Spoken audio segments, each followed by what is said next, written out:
ये पहले के समय जब दुल्हन बन के आती थी ना, इतना बड़ा घूंघट रहता था, पूरा गांव घूंघट उठा के देखता था। फ्री में नहीं, नोट दिए जाते थे, लिफाफे दिए जाते थे। और जिस दिन से घूंघट हटा है ना, कोई उन्हें देखने को तैयार नहीं हुआ करता है। ध्यान, घूंघट में आकर्षण था, बड़ा अट्रैक्शन था, पूरा गांव देखता था। अब काहे का घूंघट, काहे का घूंघट, विचार करिए। अब तो ससुर जी को शर्म लगे तो वही रुमाल डाल रहे हैं। ध्यान रखिए, घूंघट खत्म हो गया, इसलिए तो झगड़े ज्यादा हो गए। पहले दिन दिन भर पत्नी का मुंह देखने नहीं मिलता था, इसलिए शाम को बड़ा प्यार आता था। अब तो दिन भर ही शकल देख देख के हैरान हो गए, मान्यवर। इसलिए तलाक की तैयारियां जल्दी हो जाती है, शादी हो नहीं पाती है, सगाई होती है, मोबाइल का बिल बढ़ने लगता है। इन छोरों का देखो तो 1-1, 2-2 बजे रात तक लगे रहते हैं। अरे सारा प्यार मोबाइल में ही कर लोगे तो शादी के बाद क्या तलाक के पेपर लेके बैठोगे? विचार करिए। निषेध में आकर्षण, ध्यान रखना, निषेध रखिए। प्रेम को बढ़ाना है तो विरह बहुत जरूरी है, और मन को समझाना है तो मन की कहीं पर मत चलो। मन बस में होता है संयम की चाबुक से, ध्यान रखिए। महावीर ने कहा है मन को बस में करने के लिए संतुष्टि का भाव होना बहुत जरूरी है। मंदिर जाओ और शिकायत से भरे, दादाजी के प्रति शिकायत से भरे, माँ बाप के प्रति शिकायत से भरे, बहू सास के प्रति शिकायत से भरी है। एक बात बताओ, शिकायत वाला मन कब शांति का अनुभव करता है?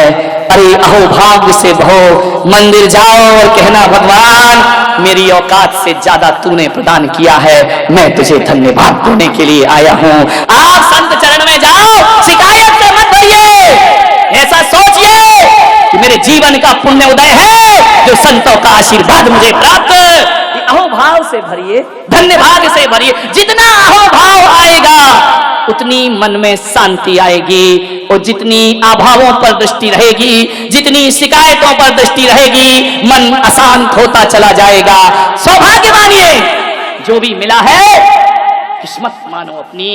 हकीकत में देखो, अपने वर्तमान के कर्म देखो तो ऐसा लगता है कि जो भी मिला है इस जन्म के कर्मों से तो नहीं मिला, पिछले जन्म में कुछ किया होगा जो मुझे ऐसा सब कुछ प्राप्त। सौभाग्यशाली मानिए अपने को, धन्यवाद दीजिए परमात्मा को, अपने आप को मानिए। शिकायत से भरोगे तो कुछ ना मिलेगा। एक बात याद रखना, खतरनाक न वाणी होती है, न आंखें होती हैं, न खतरनाक इंद्रियां हुआ करती है। खतरनाक यदि कोई होता है तो मन हुआ करता है।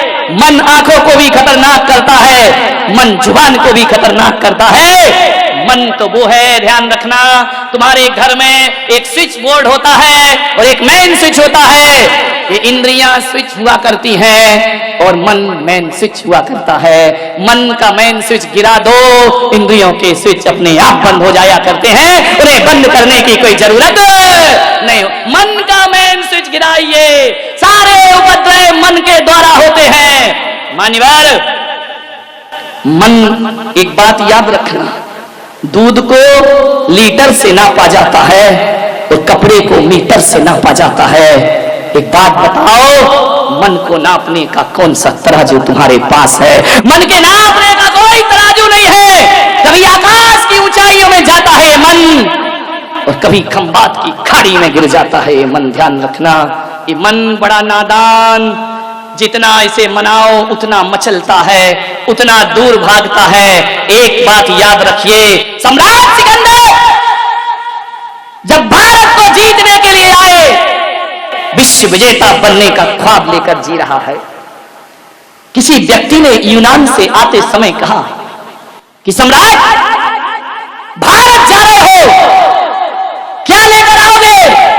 सम्राट ने कहा, भारत सोने की चिड़िया है, वो सारे सोना भारत से लेकर मैं यूनान में आ जाऊंगा, भारत को लूट कर लाऊंगा।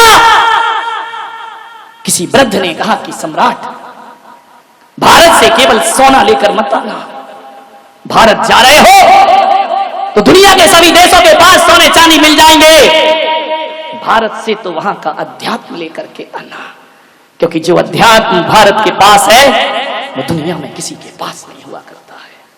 सम्राट आया, भारत को लूटा और लौटते समय उसने अपने एक सैनिक से कहा कि मुझे इस व्यक्ति की एक बात याद है कि भारत का अध्यात्म हमें लेकर चलना है।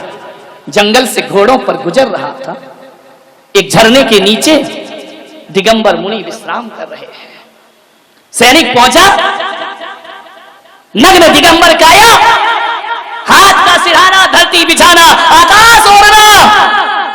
उसने जाकर के कहा, संत जी सम्राट बुलाते हैं तुम्हें। संत ने कहा, कौन सम्राट? अरे सम्राट सिकंदर, विश्व विजेता सिकंदर।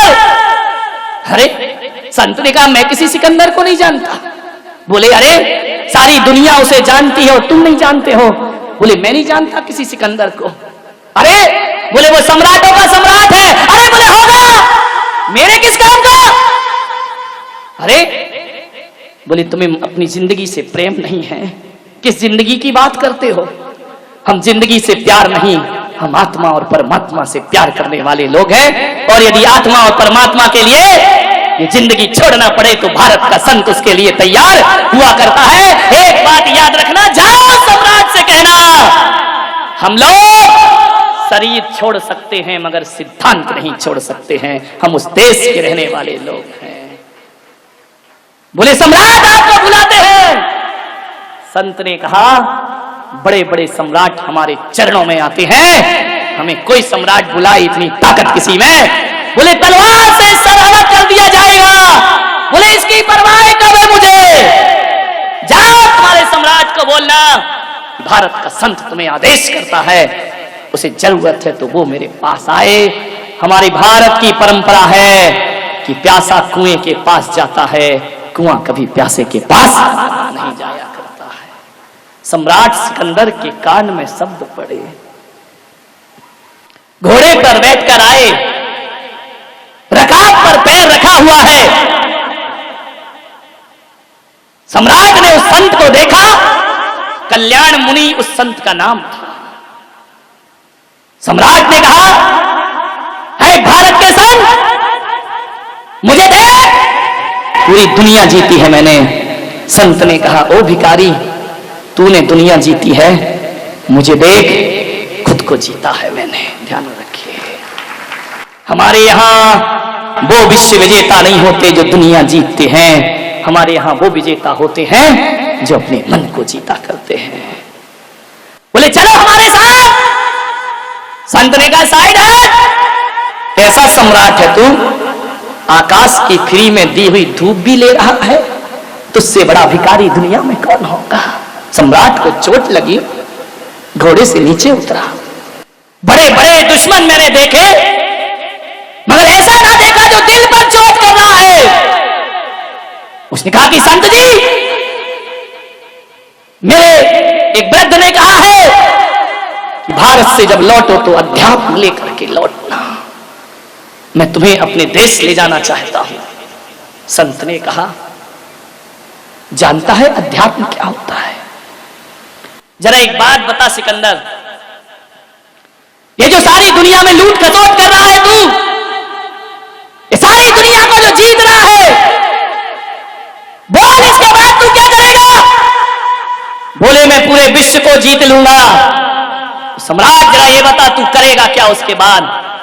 बोले, उसके बाद शांति से रहूंगा, शांति से जीऊंगा, शांति से खाऊंगा, शांति से पीऊंगा, पूरी दुनिया पर हुकूमत करूंगा। संत ने कहा, पागल, इतने से के लिए इतना बवंडर? बोले, क्या मतलब? बोले, शांति से जीने के लिए इतनी बड़ी अशांति क्यों करता है?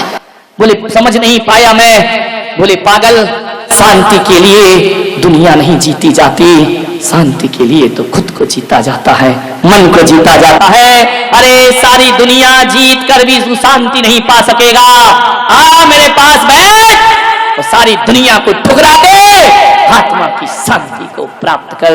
एक बात याद रखना ग्वालियर वालों, तुम सोचते हो कि एक मकान बन जाएगा तो शांति मिलेगी, बीवी आएगी तो शांति मिलेगी, बच्चे होंगे तो शांति मिलेगी, दौलत कमाऊंगा तो शांति मिलेगी। सब कुछ तो करके देख लिया, मरते दम तक भी शांति ना मिली। मंदिर की शांति धाराओं ने भी शांति ना दी, शांति विधान ने भी अशांत ही बना करके रखा। मैं आपसे मेरा निवेदन है, एक बात गांठ बांध लीजिए कि शांति साधनों से नहीं मिला करती है, शांति तो परमात्मा की साधना से प्राप्त हुआ करती है। ध्यान रखिए, साधना चाहिए, साधनों से कभी शांति मिली है क्या? कहते हैं कि सम्राट सिकंदर कल्याण मुनि को यूनान ले गया जहाज के रास्ते से, और जब सम्राट सिकंदर दुनिया से गया, डॉक्टर आए, हकीम आए, वैद्य आए, सब घेर कर बैठे हैं। सम्राट सिकंदर से कल्याण मुनि ने कहा कि सिकंदर, अब तुम्हारे जीवन का समय खत्म हो चुका है। संत जी, एक दिन का जीवन दे दो। कल्याण मुनि ने कहा, हम कुछ नहीं कर सकते, इन हकीमों से कहो, हकीम जी एक दिन का जीवन दे दो मुझे, भीख मांग रहा है विश्व विजेता अपनी जिंदगी की, क्या मिलता है दौलत से, साधनों से, जिंदगी को तरस रही है एक आत्मा, मुझे एक दिन का जीवन दो, मैं तुम्हें आधा राज्य दे दूंगा। हकीम ने सिर झुकाया कि नहीं, हम असमर्थ हैं, हमें क्षमा करें सम्राट। डॉक्टर और वैद्य से कहा, मैं तुम्हें पूरा राज दे दूंगा, तुम मुझे एक दिन का जीवन दे दो। वैद्य ने कहा, एक दिन तो बहुत बड़ी बात है सम्राट, हम तुम्हें 1 घंटे की सांस भी नहीं दे सकते हैं, 1 मिनट की सांस भी हम तुम्हें प्रदान नहीं कर सकते हैं, कोई मुझे जीवन नहीं दे सकता है, तो फिर मैंने ये दुनिया क्यों जीती है? क्यों तलवार की धार से हजारों का बेगुनाहों का खून बहाया? आज सम्राट को पता चलता है, वह इतना कहता है, फिर एक काम करो, जीवन नहीं दे सकते कोई बात नहीं, एक काम कर देना कि सम्राट तो मरते समय समझ रहा है, ये दुनिया जीते जी समझ जाए, जब मेरा जनाजा उठे मेरे दोनों हाथ ताबूत से बाहर निकाल देना। बोले इससे क्या होगा? बोले ताकि ये दुनिया समझ ले, जान ले कि आया था जब सिकंदर हौसले तो वाली थे, और जब गया था दुनिया से दोनों हाथ खाली थे। किस लिए जीवन आसान थे हमारा? सामान 100 बरस का, पल की खबर नहीं, मन की शांति को भंग कर दिया था। मान्यवर, एक संत किसी गृहस्थ के घर रात रुका, काले कपड़े पहना था। गृहस्थ ने पूछा,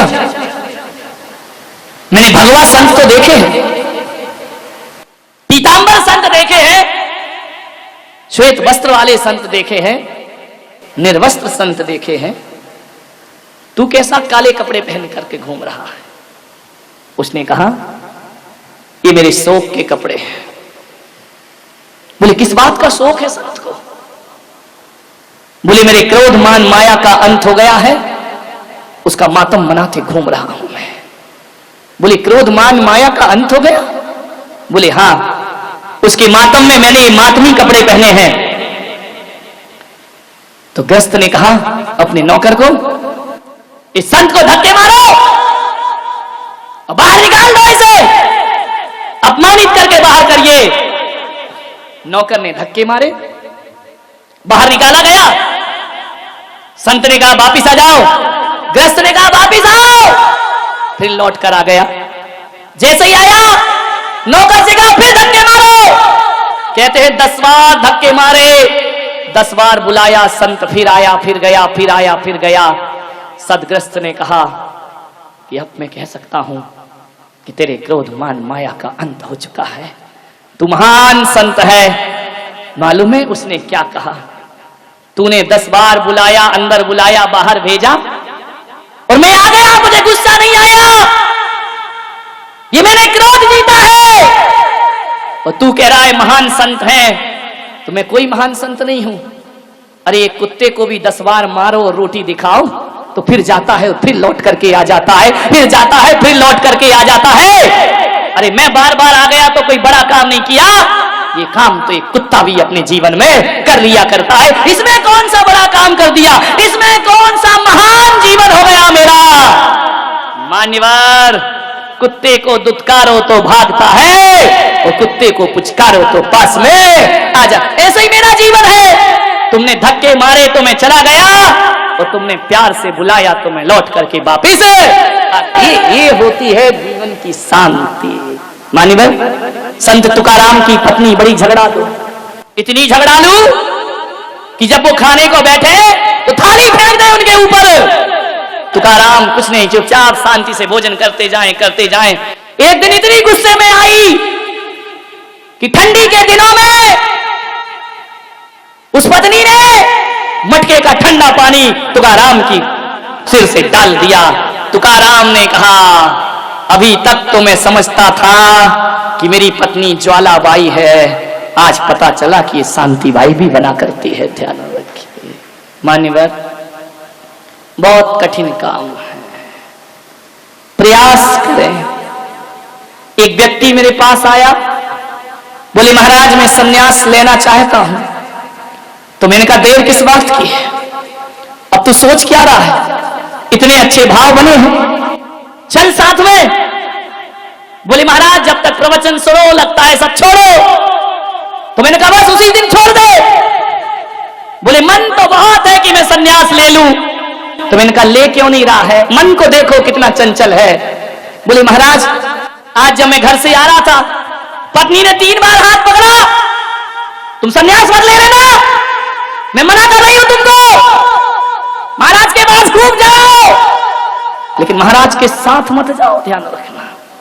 बोले महाराज मेरी इच्छा बहुत है, पत्नी राजी नहीं है, वो रोकती है। और एक दिन आपने अपने प्रवचन में कहा था कि किसी का दिल दुखाना पाप है, तो किसी से बड़ी तो मेरी पत्नी है। ये सोच करके मैं नहीं ले पा रहा हूं कि मैं उसका दिल कैसे दुखाऊं, क्योंकि आपने कहा दिल दुखाना हिंसा है, दिल दुखाना पाप है, मैं ऐसा पाप कैसे कमा सकता हूं, लेकिन मन बहुत है। वाह रे बेईमान आदमी। मैंने कहा सन्यास तो रख तू एक तरफ, सन्यास की बातें तो अपन बाद में करेंगे, जरा एक बात बता, तेरी पत्नी और कौन कौन सी बातों से राजी नहीं होती है, सन्यास से तो राजी नहीं है, चल मैं मानता हूं, और कौन सी बातें हैं जिनसे तेरी पत्नी खिलाफ है। बोले ऐसी तो कई बातें हैं। मैंने कहा फिर भी। बोले वो कहती है सिगरेट मत पियो, वो कहती है फिल्म देखने मत जाओ, वो कहती है दिन भर किताबें मत पढ़ो, वो कहती है यार दोस्तों के साथ ज्यादा देर रात तक वापिस ना लौटो। तो मैंने कहा बोल तेरी सिगरेट छूट गई। बोले नहीं छूटती नहीं, बहुत कोशिश करता हूं। तो मैंने कहा पागल तू उसका दिल दुखा रहा है, हिंसा का क्या होगा, बोल पाप लगेगा या नहीं लगेगा। संन्यास लेने में उसका दिल दुखेगा, सिगरेट पीकर दिल दुखाए जा रहा, सिगरेट फूंके जा रहा है। अरे उस समय तो सोच हिंसा लग रही है, पाप हो रहा है। बोल झूठ बोलने को पत्नी मना करती है। मैंने कहा झूठ बोलना छोड़ दिया। बोले नहीं छोड़ा। तो मैंने कहा पागल पत्नी तो कई चीजों को मना करती है, लेकिन तेरी समझ में एक सन्यासी आया कि उसने मना किया और मैं ले लूंगा तो दिल दुखेगा।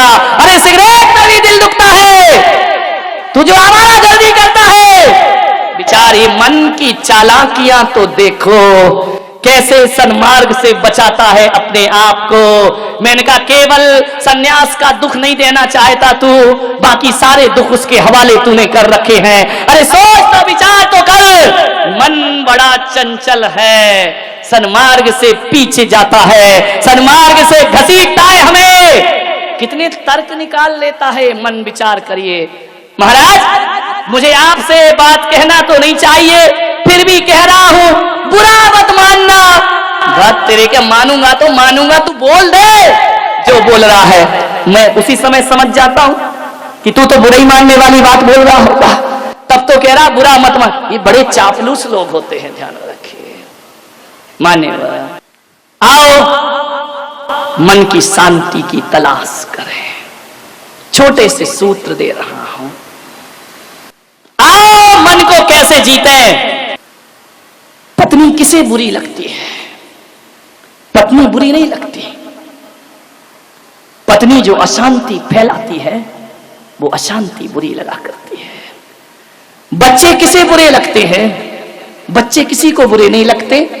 बच्चे को तो जानवर भी प्यार करता है, लेकिन जो अशांति फैलती है मन को, अशांत पत्नी सबको बुरी लगती है, अशांत पति सबको बुरा लगता है, अशांत बच्चे सबको बुरा लगते हैं, अशांत मित्र सबको बुरे लगते हैं।